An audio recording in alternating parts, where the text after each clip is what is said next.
ये कहानी एक ऐसे ताबूत की है जिसके अंदर एक लड़की को भरकर उसका पति उसे कैसे मार देता है, जिसे जानकर आप सभी के रोंगटे खड़े हो जाएंगे।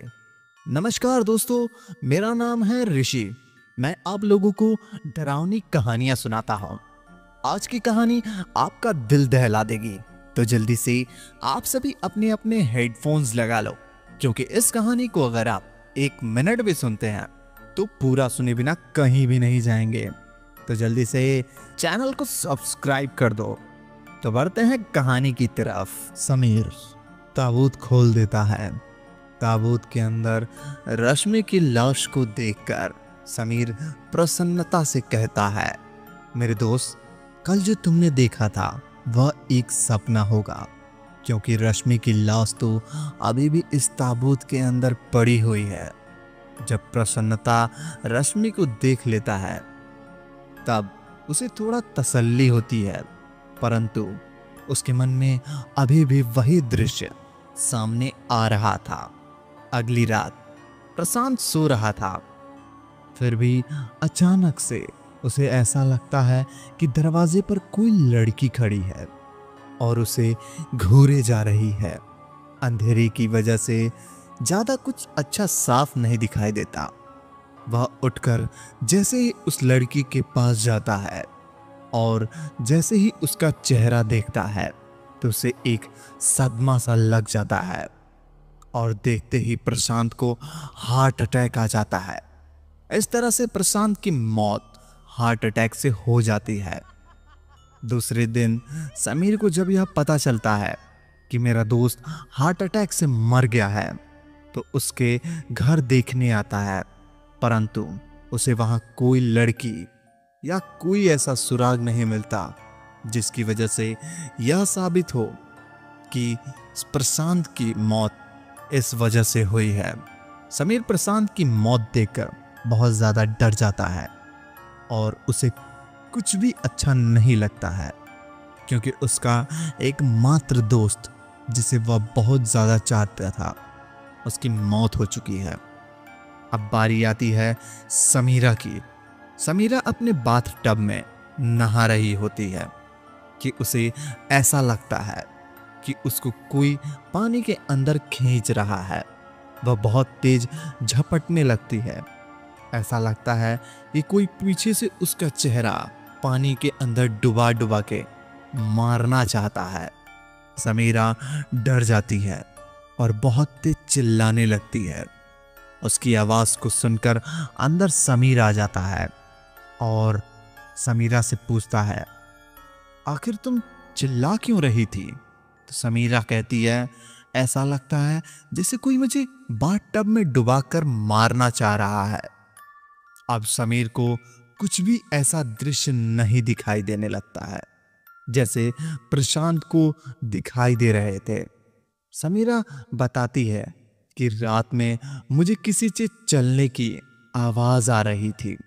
ऐसा लग रहा था जैसे कोई मेरे कमरे में पायल पहनकर मेरे पास आ रहा है, परंतु कोई नहीं दिखाई दे रहा था। परंतु उसके पायलों की आवाज मेरे कानों में अभी भी सुनाई दे रही है। अब तो समीर को भी यकीन होने लग जाता है कि यह जरूर रश्मि का काम होगा। शायद वह मरी नहीं है। वो रात में हमें लोगों को डराने आती है और सुबह होते ही वह ताबूत के अंदर चली जाती है। दूसरे दिन समीरा अपने कंप्यूटर में काम कर रहे थे। अचानक से उसका माउस कंप्यूटर वाली पेज से निकटता वह जमीन पर गिरता है और उसके मुंह टुकड़े हो जाते हैं। और देखते ही देखते समीरा के कानों से ऐसा लगता है जैसे उसे चिल्लाता हुआ उसका नाम ले रहा है। जैसे ही उसके कानों में यह आवाज जाती है, समीरा बहुत डर जाती है। तभी समीरा के दूसरे गाल पर किसी ने तमाचा सा मार दिया था और उसके सीधे गाल पर किसी के हाथ उंगली छापी हुई थी। समीरा और जोर से चिल्लाती है, समीर मुझे बचाओ। परंतु इस बार समीर घर पर नहीं होता है, जिसकी वजह से समीर उसे बचाने नहीं आ पाता है। समीरा को पूरी तरह से धक्का लगता है, जिस तरह से रश्मि को समीर ने धक्का दिया था। दीवार पर लगे हुए शीशे से समीर के चेहरे पर टकराया जाता है। समीरा को चेहरे से शीशे के टुकड़े हो जाते हैं और उसका चेहरा शीशे से कट जाता है। समीरा पूरी तरह से एक लहूलुहान होकर जमीन पर गिर जाती है। शाम का वक्त होता है। समीर घर पर जाता है। समीर देखता है समीरा जमीन पर खून से लथपथ होकर गिर पड़ी है, तो वह तुरंत उसे हॉस्पिटल ले जाता है। वहां उसका इलाज चलता है। जब उसे थोड़ा थोड़ा होश आता है, तब समीर समीरा को बताती है कि रश्मि ने मुझ पर हमला किया था और उसने मुझे बिल्कुल वैसे ही मारा जैसे तुमने उसे मारा था। इतना सुनते ही समीर पास में बने चर्च से पादरी के पास जाता है और पादरी से कहता है, मेरे ऊपर कोई आत्मा मुझ पर हमला कर रही है। उसने मेरे परेशान दोस्त को मार दिया और अब मेरी वाइफ समीरा को भी हमला कर चुकी है, तो मुझे इस आत्मा से बचा लीजिए। पादरी समझ जाता है कि समीर उससे झूठ बोल रहा है। वह कहता है, बेटा तुमने बहुत गलत किया है। तुमने अपनी पत्नी को बेरहमी से मारा था और अब वह तुमसे बदला ले रही है। उसकी ताकत अब और भी ज्यादा हो गई है, इसलिए अब वह कोई कुछ नहीं कर सकता। इधर समीरा की हालत और ज्यादा बिगड़ती जा रही थी। धीरे धीरे समीरा मर जाती है, लेकिन मरने से पहले वह रश्मि की आत्मा को अपने करीब खड़े हुए पाती है, जिसमें रश्मि समीरा से कहती है कि मैं एक एक करके सबको मार दूंगी।